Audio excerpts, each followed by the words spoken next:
Welcome everyone, here is a beginner guide to the Z Fold 5. So first of all, let's take a look at the device itself. We have the outside screen here, and if you get one thumb on the right hinge, one thumb on the left hinge, you just pull out, we can open up to the inside screen. On the sides here, we have the power button and we have the volume rockers. The power button also acts as a fingerprint sensor. You can see it can unlock with my finger, and you will need to program that in the settings. One thing you will notice is if you long press the power button, it will activate some Bixby assistant. So if you ever want to turn off your Z Fold 5, you will need to long press both the power button and volume down together. So long press these two, keep them held down until you see the power menu, and then you can turn off your phone. If you want to program your power button to work normally, I recommend you go into the side button settings. So I'm going to go back to the menu, and then I'm going to go to the side button settings, and then you're going to see press and hold, set this one to power off menu, and then you can just long press to turn off your device. Let's discuss navigating the Z Fold 5. So if I open up an application, let's say the settings, and I've gone through the settings and I want to go back. This button here is going to take you back, so just tap on this one and it will bring you to the previous menu. There we go. If you are on the home page of an app and you tap the back button, it will take you to the home screen. If you tap on this middle button here, this is the home button, and that will take you to the home screen wherever you are. This three lines button brings you to the multitasking. So if you go home, applications still stay in your multitasking, and you can tap this button to view them. If you swipe up on an app, so just swipe up and flick your finger, that will close out of an app, and you can always close all by tapping on the close all button here. Let's open up the camera, and in the camera you can see you have the front camera, and if you tap on this button here you can flip it to the rear camera. To take a picture, make sure you tap on the photo mode, and the first way is you tap on this white circle. The second way is you tap or click even the volume buttons to take a picture. If you want to take a burst picture, which is like a ton of pictures captured really quickly, swipe this white circle to the right and you can see it's going to capture burst pictures like this. If you long press, this will start a video recording, and if you release your finger, it will stop the recording. If you want to release your finger but keep the recording going, swipe to the left, and now you can see I'm not touching the screen, but the recording is still going. These are the zooms, so if you tap on these, this will just switch the zoom. And there are 3 camera sensors on the rear camera, so we'll also switch the camera sensor as well. At the top you have customization, you can tap on these to switch them. So we have the timer, flash, aspect ratio, live photo, which is a photo, take a regular photo, but then it will also record a short video, and filters. We have here a really cool feature. This is the cover screen preview. So if I tap on this one here, this will allow you to use your rear cameras as a selfie camera. So if I flip the phone around, you can see I'm using these rear cameras here as my camera system, and you will need to swipe across to activate this here. And there we go. I'm going to use my rear camera, take a picture, and the quality of this camera is far better than the front camera. You will also notice there is another camera here, and to use that camera you will need to have the phone folded up. So I'm going to fold up the phone, and if you want to quickly go to the camera, just double click this button here, so double click the power button, and if we flip, we can then use this camera. This camera here is not as high quality as the rear, so I would recommend you use the rear, but a lot of the time I'm personally just using this camera here because it's quicker and it's easier to use. If you put your palm on the screen like this, it will set a timer for taking a picture, and this is really useful if you're like far away and you just put your palm out and you don't need to tap any buttons, and it will take a picture or record a video. And you can see, there we go, there is that picture right here. And you have the settings for extra settings that you would like to change around, such as watermark, advanced picture options here, changing video settings, and of course you can switch the camera mode by just tapping on it. There we go. And for the video mode, you can change the aspect ratio, the quality, then we have the filters there. In the more, you will find your slow motion and your hyperlapse, which is kind of like a time lapse or a speed video, and then you have pro photo, pro video, and some extra settings you may want to play around with. Let's say you're looking at something, so I'm liking this picture of the phone and I want to capture this. Well, there is the ability to take a screenshot on the Z Fold 5, and to take a screenshot you will need to click and release, so click release, both the power button and volume down together, so click release, and if you had enough force it will take a screenshot. You can also use your palm and swipe across from right to left or left to right. There we go. And if you tap on this arrow here, this will scroll down the page, which is useful if you want to take an extended screenshot. And those will all be saved into your gallery there.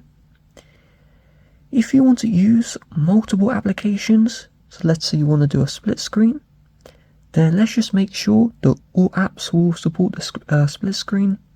So we're going to open up the settings, and then we're going to locate the advanced features, and then you're going to see the labs.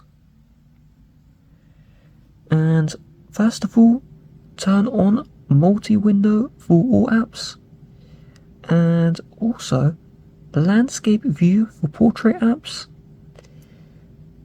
If an application you've installed is just not displaying properly, maybe there's black bars or it's glitching out, you can just tap on the app here and then tap on app default and force an app into full screen, which is useful for Twitter or Instagram.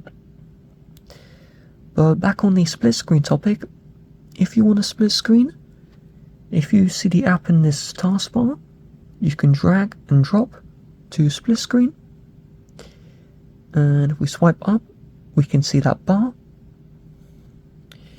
If we want to split screen with an app not in this bar, just tap on the dots and then drag and drop. I already used the gallery, so I'm going to use another one. I'm going to use the Play Store. Drag and drop, and you can split screen. You can split screen with up to 3 apps. If you want to do more, the apps will be in a floating window.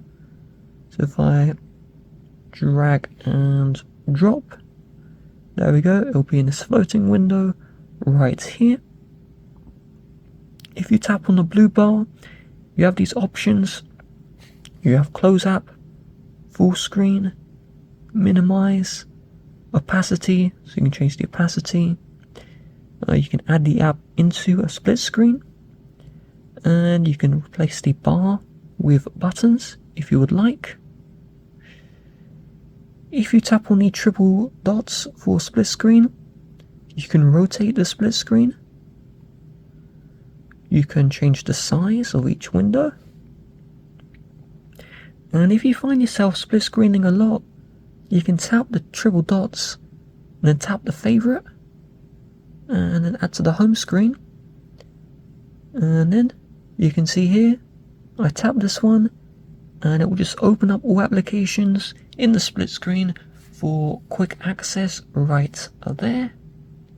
On the home screen, if we swipe down from the top once, this is where you're going to see your notifications. You can tap on the notification to open up the app in question. There we go. And if you swipe across, this won't work on all notifications, but typically it will dismiss the notification and remove it. You can also clear all notifications right here. Also, we have these toggles, and we can just tap them to turn on or off. If we swipe down one more time, we can see all of our quick toggles. We can change the brightness here. And if you tap on a toggle, so let's say the Wi-Fi, and I tap below the Wi-Fi text, you can get into the quick settings. So you can quickly go to a network here, connect to a network if you would like. And you can swipe across to view the toggles.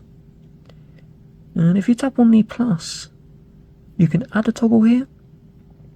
So if we want a toggle, we can just drag and drop to add. There we go. And I'll tap on done. And then we have that new toggle. If you want to download apps onto your Z Fold 5, you have two ways. The first way, which is recommended, is you use the Play Store. So if I open up the Play Store here, I'm offline, so I'm going to connect to network. And in the Play Store, you can search for the app you want, but you also have the categories, apps, games and books. And just tap on the app you want.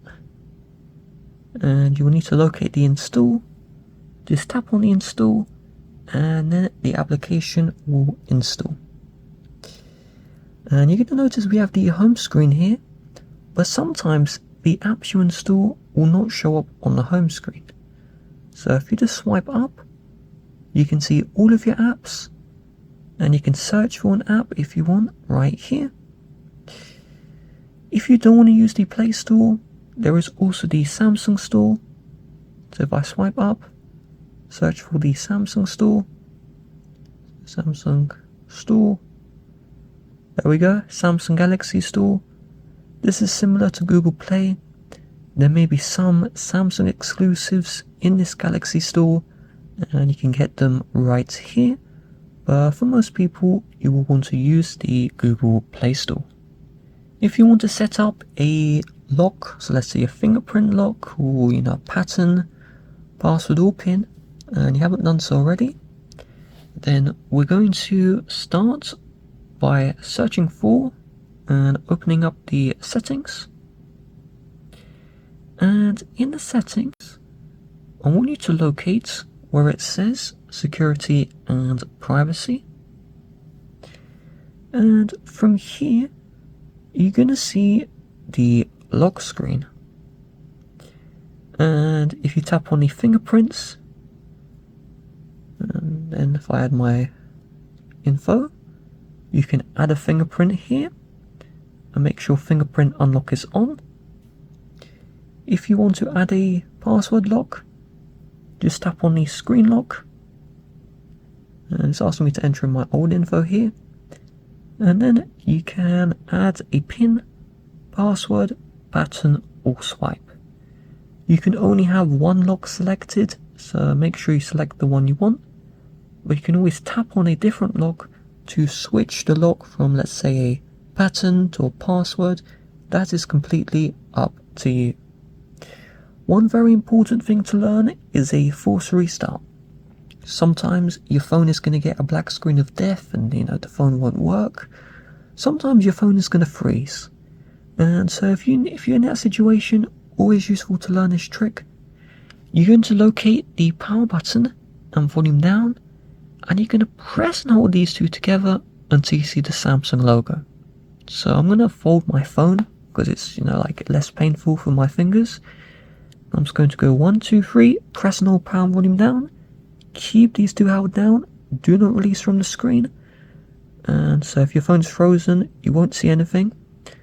But if you see a black screen as well, you won't see anything. But just keep on holding these two buttons, do not release until you see the Samsung logo. So I'm going to wait for the Samsung logo to show up any second now.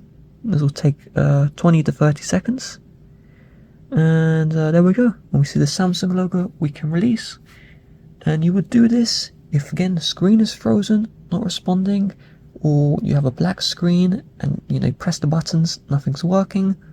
Well, that key combination will initiate a force restart. It will even fix if your apps are glitching. It's still a force restart. An excellent trick to know. With that being said, here's how to use the phone.